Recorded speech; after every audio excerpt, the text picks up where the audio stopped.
What is happening, y'all? Cowboy here, and welcome to my review in progress of Ghost of Tsushima. So big thanks to Sony for access to the game. Because of them, I'm able to bring things like this out to y'all a little bit earlier, as opposed to waiting all the way till the final episode of the Let's Play and then jumping into it there. Now, if I had to describe Ghost in one word, it would probably be overwhelming. Just the sheer scale and beauty of this game was something that I did not expect. And I remember when we first saw the previews of what to expect, the game looked so cinematic, you know, I didn't believe that it was actually going to be an open world game. And then, finally going hands-on with it and experiencing it has really solidified it as something that may be one of my new all-time favorite titles. Now, given that I am a giant weeb, there is probably a fair bit of bias in how much I love this game because it's giving me a chance to live out my samurai fantasy, but I don't think that detracts from the fact that not only is the game incredibly beautiful, there is also a ton of things to do in the world. So to jump into it, let's talk about the gameplay first and the general gameplay loop. Now, on a surface, Ghost doesn't seem that complicated. We have blocking, parrying, deflecting, dodging, but there's actually a full stance system to the combat where different stances are going to be useful against different types of enemies. Each stance has its own unique moves that you can use. On top of that, we have range combat with the bow, we have a bunch of ninja skills, and when you pull it all together, you actually have a fair amount of depth that keeps things interesting as you go through the game. Now right here I'm assaulting one of the Mongol bases. You'll notice I have a bonus objective to damage enemies with the fire brazier, so went ahead, kind of lured them on over to that, hit that. Now I'm waiting for enemies to kind of group up in the corner, and while it all seems simple with just getting off a couple parries, a couple dodges, attacking at the right time, when you consider different stances for different enemies and all the enemies attacking and whether or not you want to work in your ninja tools or do a special ability, you end up reaching a level of depth that stays entertaining all the way up till the end of the game. Now I will say that in the open world portion you do have a lot more freedom in your approach. As you can see here, I'm essentially going up, getting a critical hit, throwing out a bomb, hitting somebody in the head, and barely even had to use my katana, but not the entire game is like that. There are going to be moments where, at the end of the day, all it's going to come down to is whether or not you can use your sword skillfully.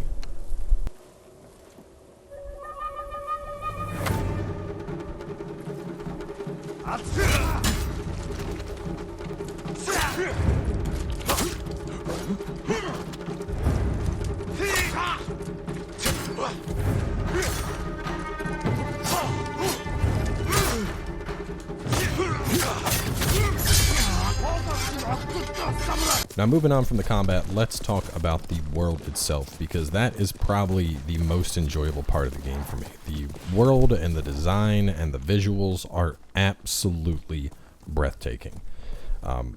I don't think it would be hyperbole to say this is one of the most beautiful games I've ever played.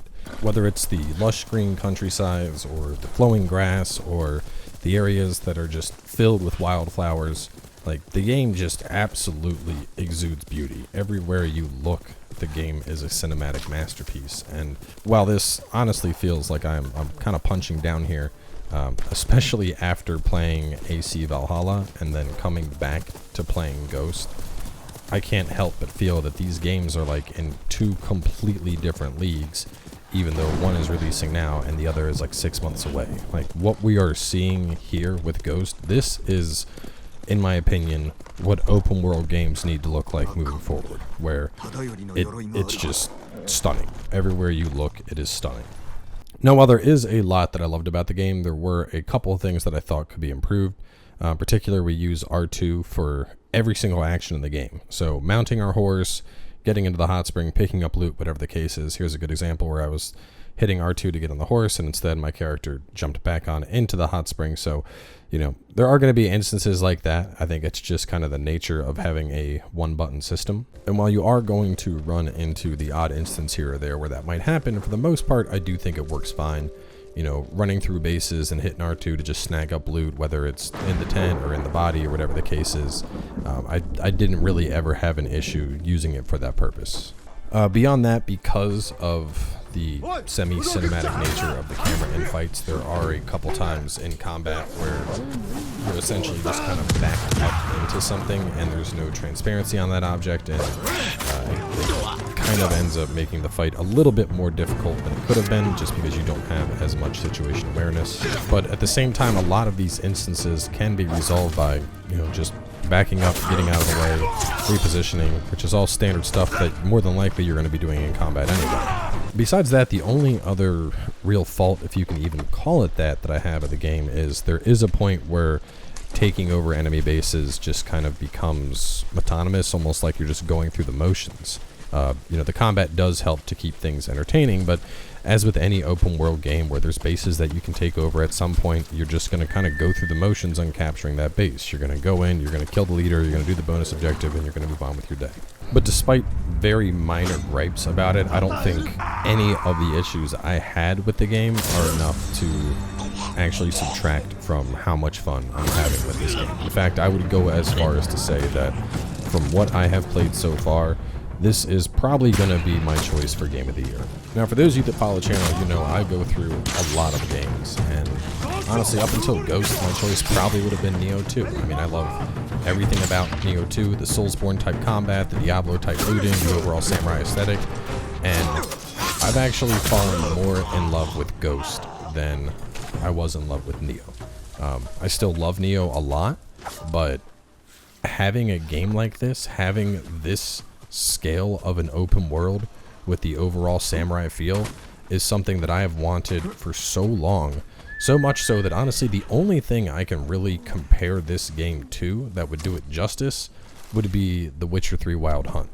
And those of you that follow me know that I played The Witcher 3 into the ground. I had something like 200 episodes of that when you consider all the DLC. Now, Ghost isn't quite as long as that, at least I don't think it is. Like I said, review in progress. As of now, I have 42 episodes of the Let's Play recorded, and I'm about halfway through Act 2.